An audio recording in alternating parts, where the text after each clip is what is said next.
Hi guys, this is Bay and welcome to Bay Sounds.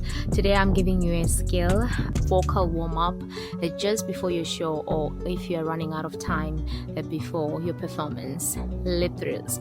I recommend lip thrills because they quickly vibrate your vocal cords, which gets you ready for your show. So it's just simple. If you don't know what lip thrills are, it's just do that on a major scale, descending, ascending, and you're good to go.